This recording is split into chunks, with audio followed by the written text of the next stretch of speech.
muncul kaidah fikih al-isaru bil ibadati mamnu'un, mendahulukan orang lain dalam perkara ibadah merupakan perbuatan dilarang.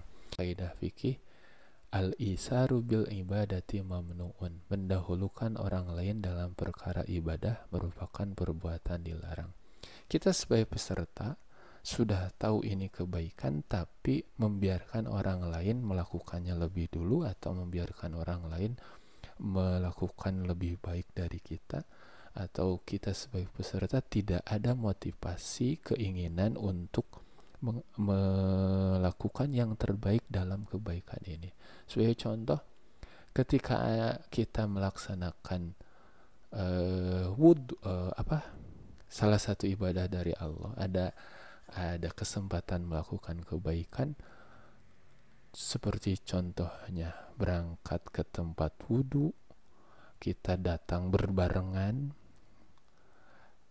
keran wudhu tinggal satu, lalu ada kalimat silakan duluan kepada orang lain. Kalimat itu keluar dari mulut kita, silakan duluan.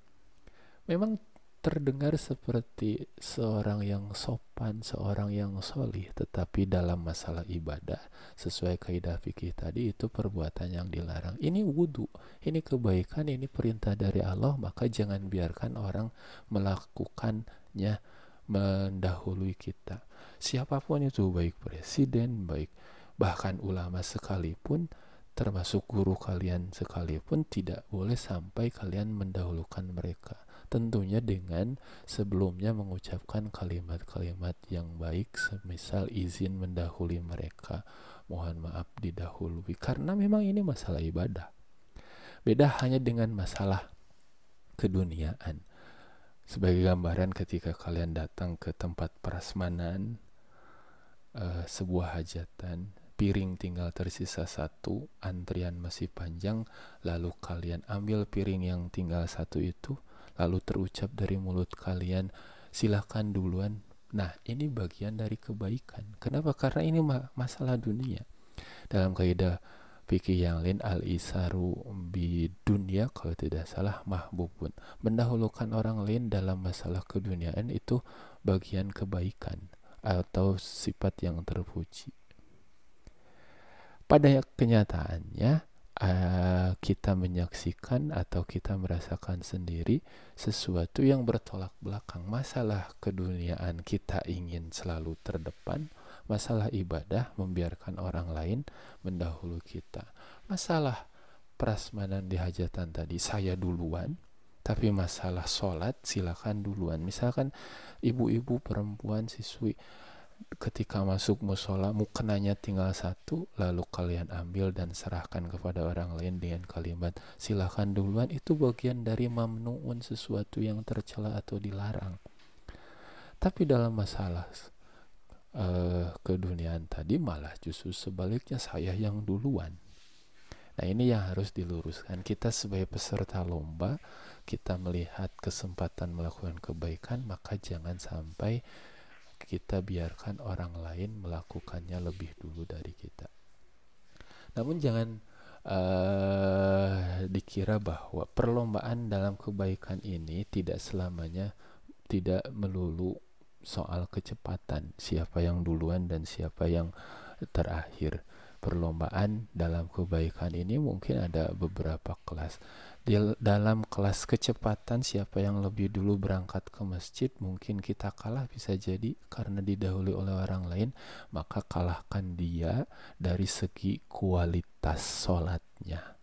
Orang lain mungkin lebih dulu datang ke masjid, maka jangan sampai membuat kita putus asa. Harus ada motivasi lebih, kita kalahkan dia dari segi kualitas bagaimana kita sholat.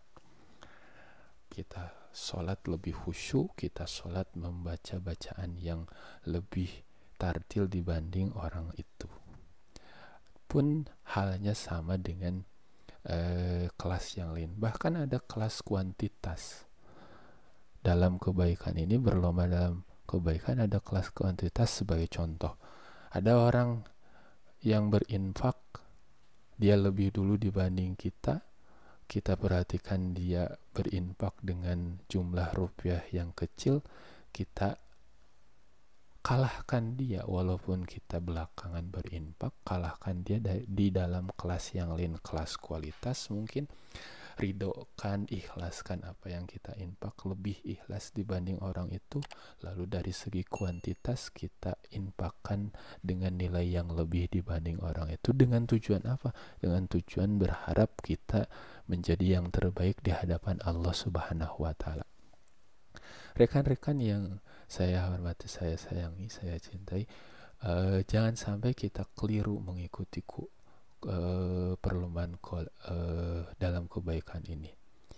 Sebagai contoh kekeliruannya, kita lihat orang lain lebih dulu melaksanakan sholat subuh, kita ingin mengalahkannya, lalu kita sholat karena ingin menang, sholat subuh 4 rakaat. Tentu ini termasuk kekeliruan dan karena keluar dari batasan-batasan yang telah ditentukan oleh Allah Subhanahu wa Ta'ala. Selanjutnya ada sifat terpuji, perilaku terpuji atau kriteria bahan bangunan yang baik untuk kita itu adalah taat pada aturan. Taat pada aturan bagian dari berlomba dalam kebaikan juga. Namun kali ini saya akan bahas aturan yang mesti kita taati. Ini diisyaratkan dalam surat An-Nisa ayat ke-59.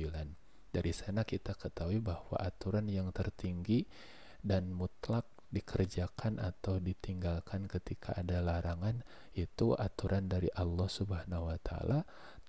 Tidak ada pertanyaan, tidak ada perdebatan, tidak ada diskusi. Allah merintah ini, lakukan. Allah larang ini, tinggalkan. Sama hanya dengan aturan selanjutnya, yaitu aturan dari Rasulullah SAW. Dan yang ketiga, kita juga mesti taat kepada aturan ulil amri, yaitu pemimpin. Ulil amri ini ketika kita taat kepada pemimpin, ini juga bagian dari kebaikan. Namun bedanya taat pada ulil amri atau pemimpin ini,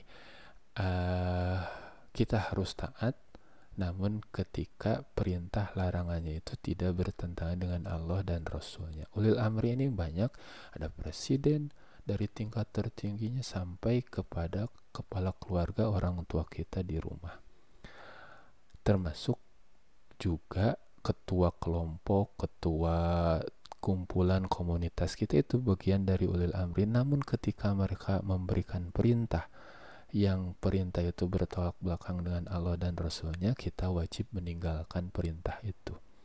Dan terakhir ada etos kerja. Kriteria kita termasuk bahan bangunan yang berkualitas tinggi, yaitu etos kerja.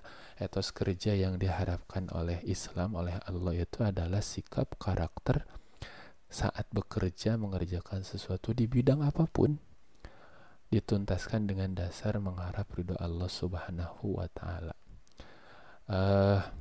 Pada akhirnya, rekan-rekan, siswa-siswi, kita selesai sekolah, kita bekerja dimanapun, mau dimanapun bidang yang kita geluti, maka tetap yang diharapkan itu kita memiliki sikap berlomba dalam kebaikan, taat pada pemimpin, etos kerja yang baik, dengan harapan mendapatkan penilaian terbaik dari Allah Subhanahu wa Ta'ala.